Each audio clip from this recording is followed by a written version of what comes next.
Well, good morning. As of 8 a.m., Tropical Storm Elsa was located 35 miles west of Cedar Key, Florida, with maximum sustained winds of 65 miles per hour. It is now speeding up, going north at 14 miles per hour. On the forecasted track, it will make landfall near Steinhatchee in the next few hours. Tornadoes remain possible across northeast Florida into this afternoon. The state EOC remains at a level 1. The division has received 92 resource requests for Tropical Storm Elsa. 57 of those have been fulfilled, and 21 are either en route or being mobilized. As of 6 a.m. this morning, there were about 26,000 customers across Florida experiencing power outages. Most of those are in Hillsborough, Pinellas, and Polk counties. There are more than 10,000 restoration personnel prepared to respond to these outages as soon as it's safe to do so. In the event that counties need to provide food and water to residents, we have prepared supplies for points of distribution, including forklifts, traffic cones, tents, and other necessary items.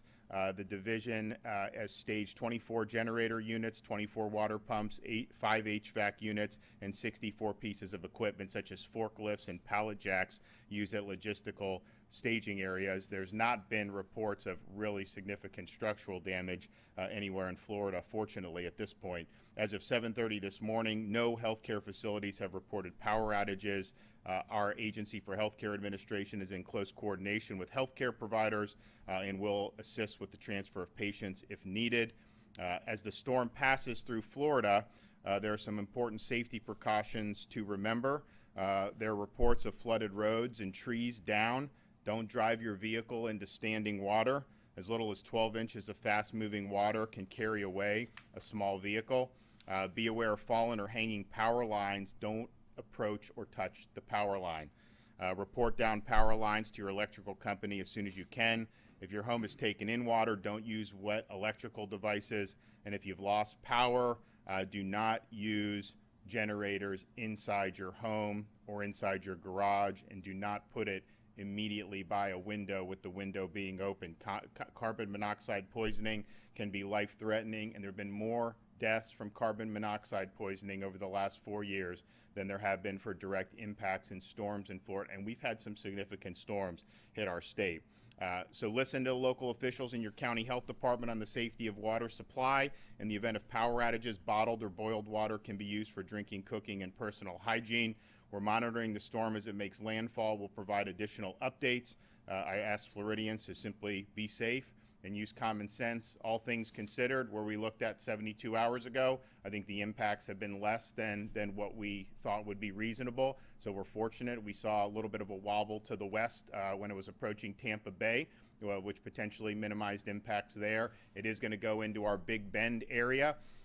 Not a lot of population there, but I think we're going to be monitoring over the next few days how that affects the river levels and some of the potential for flooding. Northern Florida has been very saturated over the last couple weeks, so this is going to dump a lot of rain on there and is going to exacerbate any of those issues. I'm going to let Kevin Guthrie come up and provide additional update.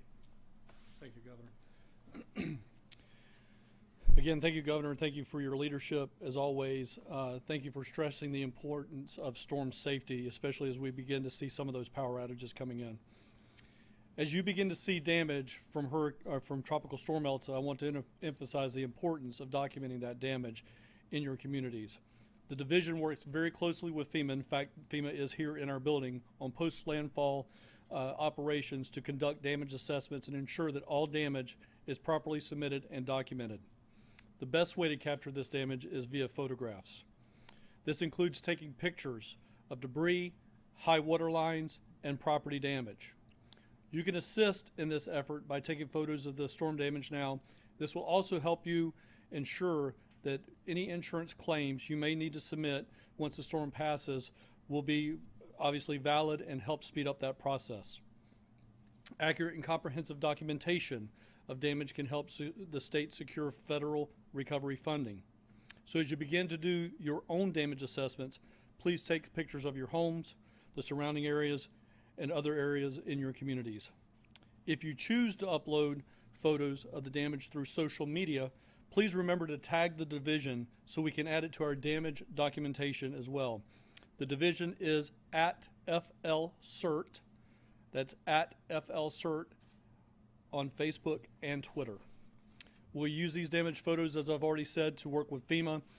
Please stay safe, and please follow all safety advice given by the governor, the division, and your local emergency managers. The division will continue to work closely with our federal partners, and I appreciate your time. Thank you.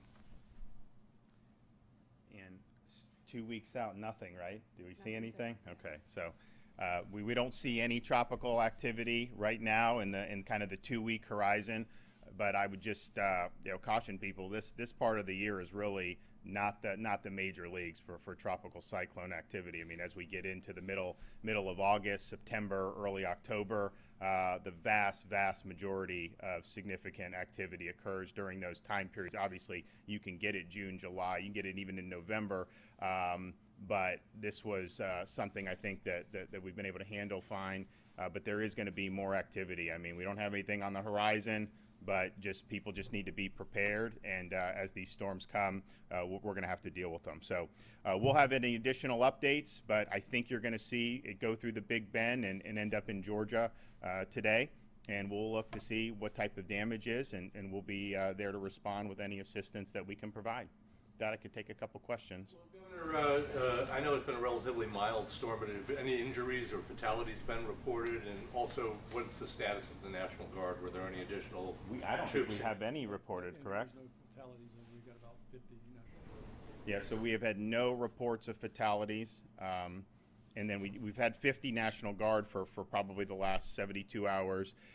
But I would caution folks on the fatalities that we typically have seen fatalities after the storm passes. And so if you have, and there have been reports of debris falling on people's homes, you're probably going to see that. Just be very careful as you're clearing the debris. We have people that fall off the roofs when they're trying to work on this and pass away that way. Obviously, I've been stressing the use of the generators, making sure that you're using those appropriately.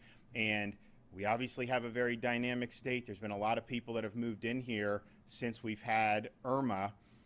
And I just hope that if this is your first rodeo, just please heed the warnings about handling power outages and handling some of the issues with your yard or with your debris, because that's the last thing we want to see is any type of injuries or fatalities for that.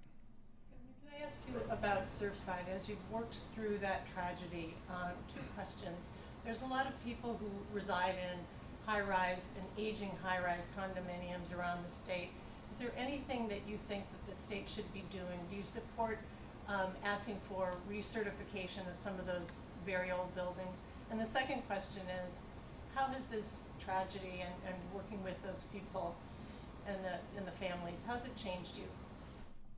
Well, I think if you look, and I've said this before, we in Florida, those buildings are kind of a dime a dozen, particularly in southern Florida. You drive by, you don't even think twice when you're driving by some of these high rises.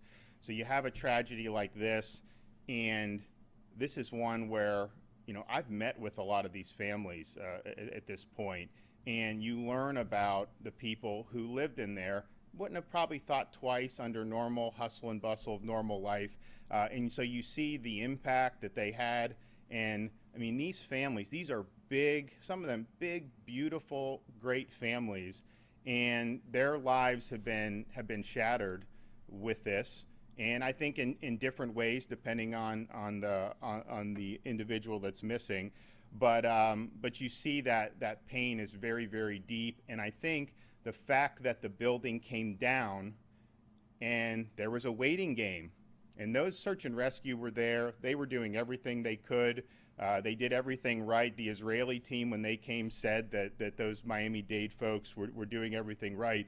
But I think the agony of not knowing, could there be a rescue? Could they potentially see one of their loved ones? And then you wait, and then you don't have the news. And I've talked with them and say, we just wait by our phones, not knowing when we're going to get any type of news. And so I think not knowing has deepened the agony and deepened the grief.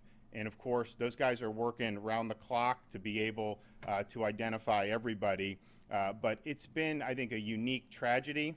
You don't expect to see that many that many folks impacted. When I first got the reports early morning, it said a partial collapse, and I was thinking like maybe some balcony or some part of a building, but then when you look at it, I mean, it was a massive collapse of a structure, which just doesn't happen in this country, and I think it's been devastating for Surfside, but also the broader community in southern Florida, and really Florida and throughout the world. I mean, those folks, we have people coming from all over the world to mourn the tragedy. I mean, these are folks who touch people. I mean, I talked to the Israeli prime minister. I mean, obviously they sent folks. We have a lot of folks who had connections in Latin America, and then obviously right here in our own communities. And so it's going to be tough. I think it's going to be tough to get everyone back on their feet. I mean, even the folks who didn't lose anyone but then left their units.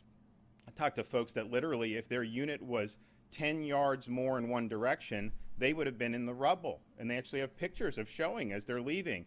You have people that escape. That's a very traumatic experience. And then all their possessions are basically gone. Their home is now gone. And I was, when the building was demolished, I asked, is there any way we can let them go in and get their possessions? And every single person said it was too dangerous to be able to do that. And so, and that's very sad, because you have everything from valuables to family heirlooms to all these other things. So now they're, yes, all of them 100% thankful that they're alive and with us. But you look at that, getting those folks off their feet, what's that going to be doing in terms of the mental health and the traumatic experience? And then, of course, the families that lost somebody, it's going to be a deep wound for a long time. And but as tragic as it's been, I think the outpouring of support has shown a lot of great parts of our community. Certainly the people that are first responders, and they are invested in this mission. I mean, you got to pull these guys off that pile. They want to be there. They want to be able to identify. They want to be able to participate in this rescue mission, and it's something that's really deep in them in terms of accomplishing the mission. And then as new people come in, we've had teams from out of state come in to give our guys some relief. They get very invested in it. And so to see that, and to see that singularity of purpose has really been heartening, because these are folks who are on the front lines for us. But then also to see how the community's responded. I mean, there's been a lot of money raised. We're obviously, I want to get that money to use, and so we're working with some of those groups to be able to do it. But I think that there's so many people say, what can I do? They want to do more. We're going to be able to do a lot more even, once we get past this initial search phase. So I don't think the state's ever going to quite be the same. And, but I'll tell you, you never want to go through the tragedies, but those folks there, they are leaving a very impressive legacy. And for those who are missing, for those who have been identified as being deceased, the impact that they've had, not just on Florida, but through folks all across the country and the world, has really been profound. Aren't there some concerns, though, that this could impact the real estate market? Oh, so here's what I would say. So we obviously want to be able to identify, why did this happen? Is this something that was unique to this building? Is it something that was unique to the person that maybe developed it? Because obviously there are sister properties. Is it something that buildings of that age that would have implications beyond that, whether southern Florida or the entire state of Florida? I think we need to get those definitive answers. I can just say, just having talked with people who've been on the scene, people who've done stuff, I think that I don't think that I think this building had problems from the start. Let's just put it that way. And so, so we'll see. And we need to do that. But so I wouldn't jump to conclusions about it. But at the same time, if there is something identified that would have implications broader than Champlain Towers, then obviously we're going to we're going to take that and act as appropriate. Okay, well, I don't know if we're going to need to do any more updates depending on what happens. Obviously, if there's more damage, we'll be back, and we potentially could end up going down to some of these places. But by and large, I think that the local response, everyone was ready to go. They did a great job. Clearly, this could have been worse from what we were looking at 72 hours ago, but you're always better to be prepared, and so that's what we did, and we're happy that everyone had all hands on deck over the last couple days. Thanks.